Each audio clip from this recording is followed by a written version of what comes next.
మనం సినిమాలలో ఎన్నో ట్విస్టులు చూస్తుంటాం. అలాంటి కొన్ని ట్విస్టులు కొందరు నిజ జీవితంలో చూపిస్తూ పోలీస్ వాళ్లకు అడ్డంగా దొరికిపోతారు. రీసెంట్ గా సినిమాటిక్ సీన్ ప్రదర్శించిన ఒక మహానటుడి బండారం పట్టబయలైంది. కేవలం ఇన్సూరెన్స్ డబ్బుల కోసం ఓ వ్యక్తి పెద్ద నాటకానికి తెరలేపి అడ్డంగా బుక్ అయిపోయిన ఘటన ఉమ్మడి తూర్పు గోదావరి అనపర్తి నియోజకవర్గంలో జరిగింది. ఈ ఘటన తెలిసిన పోలీసుల వారు, ఈ వార్త తెలిసిన ప్రజలు వామ్మో వీడు పెద్ద మాయలోడు అంటూ ముక్కున వేలేసుకున్నారు. అసలు ఏం జరిగింది, ఎక్కడ జరిగింది, ఎలా జరిగింది? మీకోసం సుమన్ టీవీ ప్రత్యేక కథనం. గజం కేవలం 23,000 రూపాయలతో 165 గజాల భూమి కేవలం 38 లక్షలు మాత్రమే. తూర్పు గోదావరి జిల్లా రంగంపేట మండలం వీరెంపాలెంలో ఈ నెల 26న గుర్తు తెలియని వ్యక్తి మృతి కేసులో మిస్టరీని పోలీసులు ఛేదించారు. కేతమల్లు వెంకటేశ్వరరావు స్థానికులు పూసయ్యగా పిలుస్తారు. ఇతను వీరెంపాలెంలో ధాన్యం వ్యాపారి. లెక్కకు మించిన అప్పులు చేశాడు. అవి తీర్చలేక చనిపోయినట్లు చిత్రీకరించుకుని కొన్నాళ్లు అజ్ఞాతంలోకి వెళ్లాడు. తాను చనిపోయినట్లు సృష్టిస్తే తన పేరిట 40 లక్షల బీమా సొమ్ము వస్తుందని భావించాడు. ప్రమాదవశాత్తు మరణించినట్లు అందరినీ నమ్మించడానికి ప్రణాళిక రూపొందించాడు. అతడి స్థానంలో వేరే మృతదేహాన్ని ఉంచి ఎవరు గుర్తించకుండా చేయాలని భావించాడు. గుర్తు తెలియని మృతదేహం కోసం రాజమహేంద్రవరంలోని మొరంపుడికి చెందిన ఇద్దరు తెలిసిన యువకులతో ఒప్పందం కుదుర్చుకున్నాడు. పాత బొమ్మూర్లో ఈ నెల 23న ఓఎన్సీసీ ఇంజనీర్ నెల్లి విజయరాజు అనే 53 వ్యక్తి మరణించాడు. కుటుంబీకులు మరుసటి రోజు స్థానిక శ్మశాన వాటికలో మృతదేహాన్ని పూడ్చిపెట్టారు. విషయం తెలుసుకున్న ఇద్దరు యువకులు పూడ్చిపెట్టిన శవపేటిక నుంచి విజయరాజు మృతదేహాన్ని 25వ తేదీన దొంగిలించారు.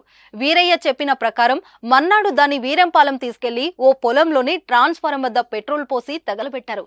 పూసయ్య పాదరక్షలు, ఫోన్లను అక్కడే విడిచిపెట్టి పరారయ్యారు. ఆధారాలను బట్టి మృతదేహం పూసయ్య దేనిని గ్రామస్తులు భావించి పోస్టు మార్టం కోసం తరలించారు. భర్త మరణించాడని భావించి పూసయ్య భార్య తట్టుకోలేక తాను చనిపోతానంటూ రోధించడంతో స్థానిక పరిస్థితులను యువకులిద్దరూ పూసయ్యకు ఎప్పటికప్పుడు ఫోన్లో చెప్పేవారు.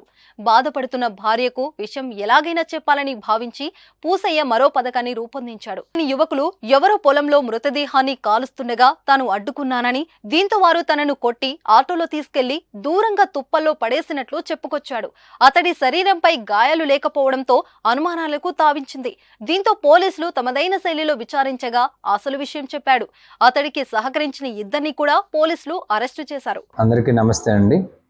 26వ తేదీ మధ్యాహ్నం 12 గంటలకు రంగంపేట పోలీస్ స్టేషన్ పరిధిలో ఈ పాత వీరంపాలెం గ్రామం దగ్గర ట్రాన్స్ఫార్మర్ దగ్గర ఒక అన్నోన్ మేల్ డెడ్ బాడీని ఎవరో కాల్ చేశారు అనే ఇన్ఫర్మేషన్ వచ్చింది. ఇమీడియట్గా మేము కేసు రిజిస్టర్ చేశాము.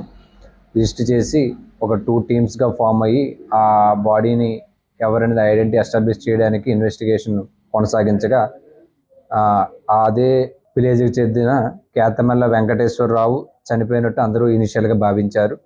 తర్వాత ఈ పర్సన్ వచ్చి నేను మార్నింగ్ పొలానికి వస్తూ ఉంటే ఒక 3 వ్యక్తులు ఈ బాడీని కాల్స్తున్నారు, నేను వెళ్ళి వాళ్ళని పట్టుకోవడానికి ప్రయత్నిస్తే నన్ను ఆటోలోకి ఎక్కించి తీసుకుని వెళ్ళి పిడిమిగొయ్య దగ్గర పడేశారు అని ఇనిషియల్గా చెప్పాడు. తర్వాత మా ఇన్వెస్టిగేషన్లో ఇవన్నీ కూడా ఫాల్స్ అని తేలింది. ఎవరైతే కేతమల్ల వెంకటేశ్వరరావు అనే అతను ఉన్నాడో అతనికి ఒక పాలసీని చేసుకున్నాడు, ఎల్ఐసి పాలసీ, ఒక 2 months బిఫోర్.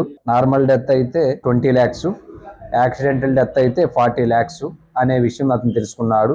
కాబట్టి వీళ్ళ ఫ్రెండ్ అయిన వందే శ్రీనికి కాల్ చేసి నాకు ఒక డెడ్ బాడీ కావాలి, నీకు 10,000 ఇస్తాననే విషయం చెప్పాడు.